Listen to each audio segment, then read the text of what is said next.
والدین کے حقوق اسلام میں ایک انتہائی اہم موضوع ہیں، اور قرآن مجید اور احادیث مبارکہ میں والدین کے ساتھ حسن سلوک اور نیک برتاؤ پر زور دیا گیا ہے۔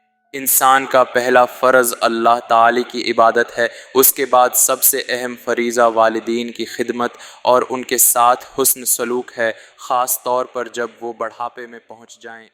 قرآن مجید میں ارشاد ہوتا ہے، اور والدین کے ساتھ نیکی کرو، اگر ان میں سے ایک یا دونوں تمہارے ساتھ بڑھاپے کو پہنچ جائیں تو ان کو اف تک نہ کہو اور نہ انہیں جھڑکو، بلکہ ان سے عزت اور نرمی سے بات کرو اور ان کے سامنے عاجزی کے ساتھ جھک جاؤ اور ان کے حق میں دعا کرو، اے میرے رب ان پر ویسا ہی رحم فرما جیسا انہوں نے بچپن میں مجھے پالا تھا۔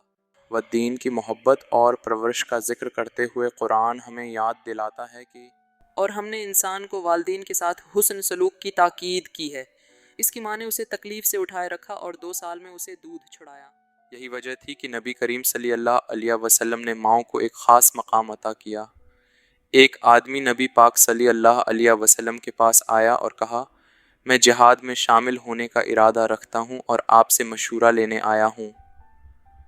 نبی کریم صلی اللہ علیہ وسلم نے پوچھا، کیا تمہاری ماں زندہ ہے؟ اس شخص نے کہا، ہاں۔ نبی کریم صلی اللہ علیہ وسلم نے فرمایا، تو اس کے ساتھ رہو کیونکہ جنت اس کے قدموں کے نیچے ہے۔ ایک اور حدیث میں والدہ کی عظمت کو اس طرح بیان کیا گیا ہے، ایک شخص نبی کریم صلی اللہ علیہ وسلم کے پاس آیا اور پوچھا، اے اللہ کے رسول، میرے حسن سلوک کا سب سے زیادہ حقدار کون ہے؟ نبی کریم صلی اللہ علیہ وسلم نے فرمایا، تمہاری ماں۔ اس نے دوبارہ پوچھا، پھر کون؟ نبی کریم صلی اللہ علیہ وسلم نے فرمایا، تمہاری ماں۔ اس شخص نے تیسری مرتبہ پوچھا، پھر کون؟ نبی کریم صلی اللہ علیہ وسلم نے فرمایا، تمہاری ماں۔ اس نے چوتھی مرتبہ پوچھا، پھر کون؟ تو نبی کریم صلی اللہ علیہ وسلم نے فرمایا، تمہارا باپ۔ اسی طرح والد کی اہمیت اور عزت پر بھی نبی کریم صلی اللہ علیہ وسلم نے زور دیا۔ آپ صلی اللہ علیہ وسلم نے فرمایا، اللہ کی رضا والد کی رضا میں ہے اور اللہ کی ناراضی والد کی ناراضی میں ہے۔ والدین کی نافرمانی اور انہیں تکلیف دینا بڑے گناہوں میں سے ایک ہے۔ ایک مرتبہ نبی کریم صلی اللہ علیہ وسلم سے بڑے گناہوں کے بارے میں پوچھا گیا تو آپ صلی اللہ علیہ وسلم نے فرمایا، والدین کی نافرمانی اور انہیں اذیت دینا بڑے گناہوں میں سے ایک ہے۔ تاہم اگر کوئی شخص والدین کے ساتھ نافرمانی کرتا رہا ہو لیکن بعد میں سچے دل سے توبہ کرے اور اپنے والدین کے حق میں دعا کرے، خاص طور پر ان کی وفات کے بعد، تو اللہ تعالی اسے معاف کر دیتا ہے۔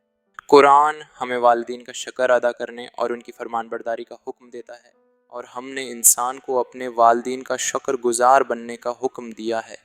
لیکن اگر وہ تجھے مجبور کریں کہ تو میرے ساتھ ایسے کو شریک کرے جس کا تجھے علم نہیں تو ان کی اطاعت نہ کر، لیکن دنیا میں ان کے ساتھ اچھا سلوک کر اور ان لوگوں کے راستے کی پیروی کر جو میری طرف رجوع کرتے ہیں۔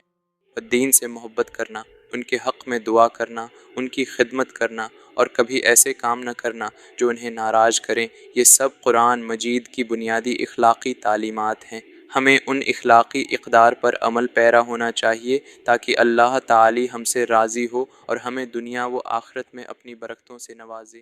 والدین کی خدمت اور ان کی عزت کرنا دنیا و آخرت میں کامیابی کی کنجی ہے۔ یہ اللہ کی رضا کا ذریعہ ہے اور جنت کے دروازے کھولنے کا راستہ ہے۔ اللہ ہمیں والدین کے حقوق کو سمجھنے اور ان کی خدمت کرنے کی توفیق عطا فرمائے۔ آمین۔ Thank you for watching my video.